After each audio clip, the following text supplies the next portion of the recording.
चलिए जी बच्चों, स्टार्ट करते हैं हम लोग न्यूमेरिकल क्वेश्चंस जो अभी हम लोगों ने फॉर्मूले पढ़े उसी के ऊपर बेस्ड। ये है हमारा एग्जाम्पल 4.1। एग्जाम्पल 4.1 जिसमें लिखा हुआ है a straight wire of mass 200 gram and length 1.5 metre carries a current of 2 ampere and it is suspended in midair by a uniform horizontal magnetic field B. What is the magnitude of magnetic field?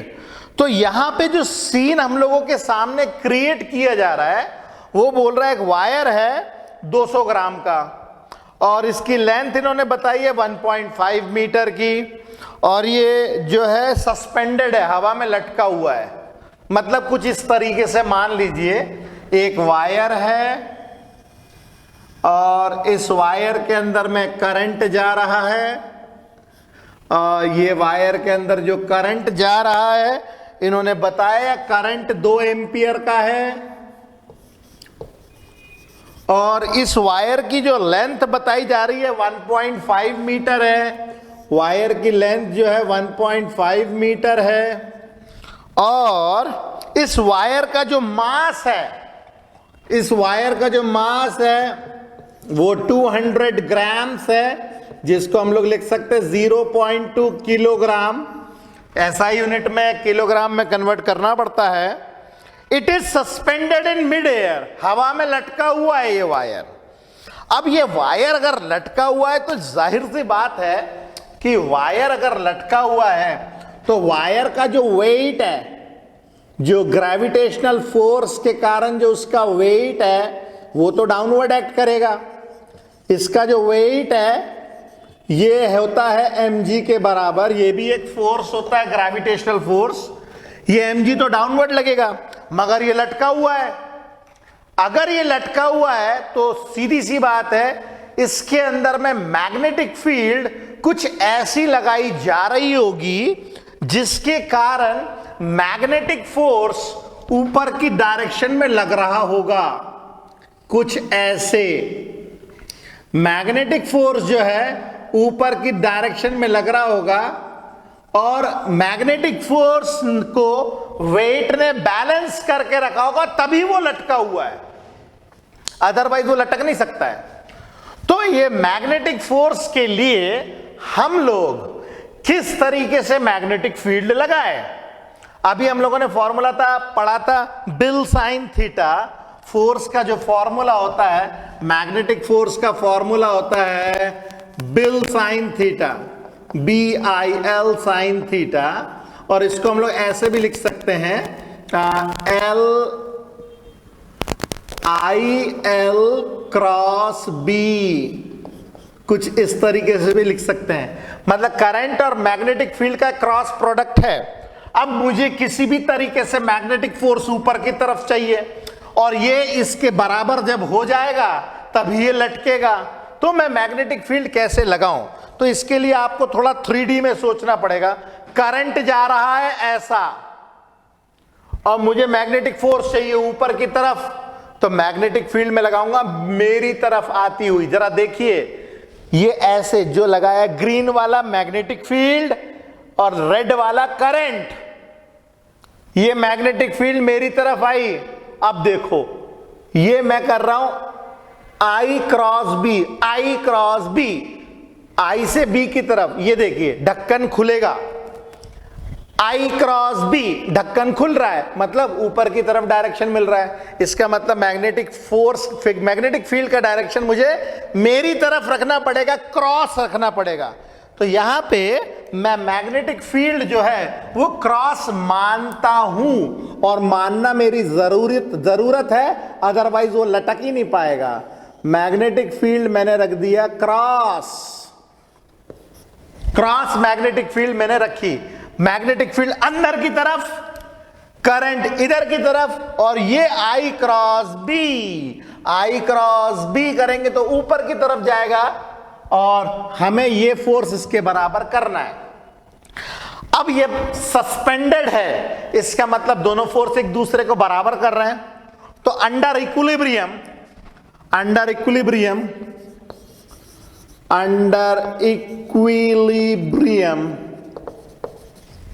तो BIL sine theta, BIL sine theta, that must be equal to weight mg।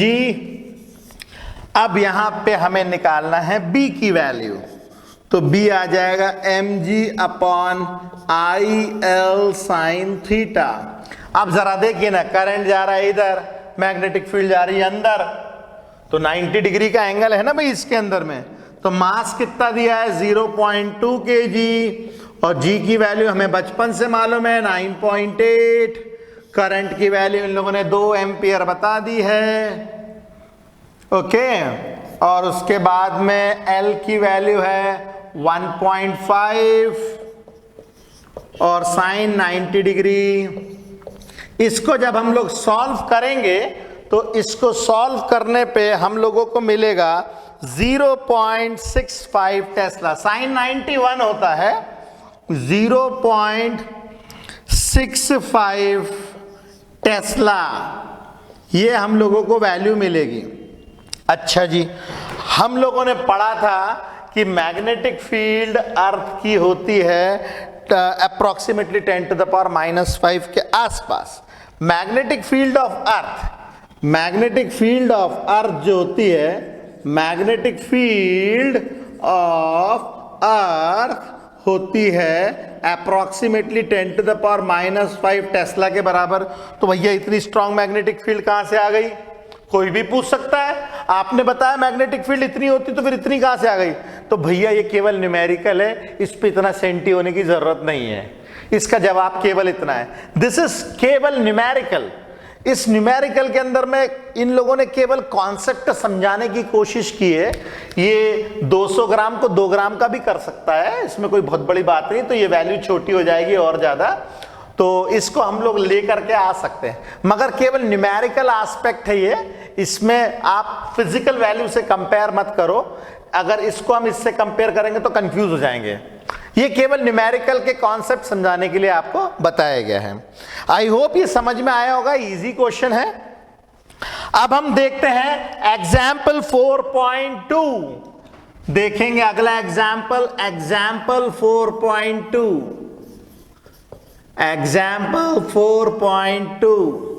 Example 4.2 में कह रहा है, if the magnetic field is parallel to the positive y-axis and the charged particle is moving along the positive x-axis, which y would the Lorentz force be for an electron or a proton? तो मैं यहां पे क्या करता हूं, यहां पे अपना कार्टेशियन सिस्टम बना देता हूं।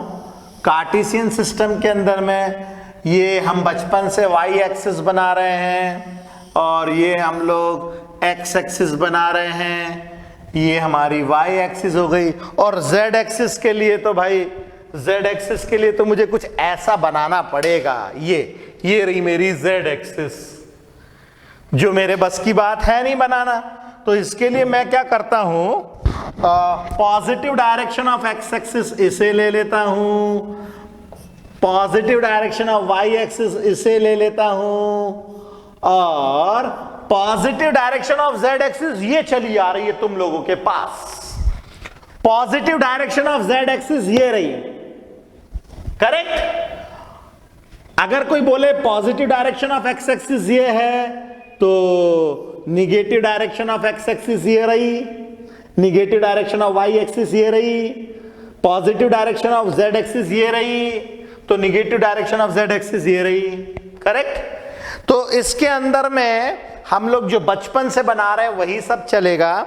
मैं बस यहां पे लिख देता हूं, positive direction of z axis मेरी डॉट है जो बाहर निकल रही है, और negative direction of z axis मेरे पास क्रॉस है जो अंदर की तरफ जा रही है।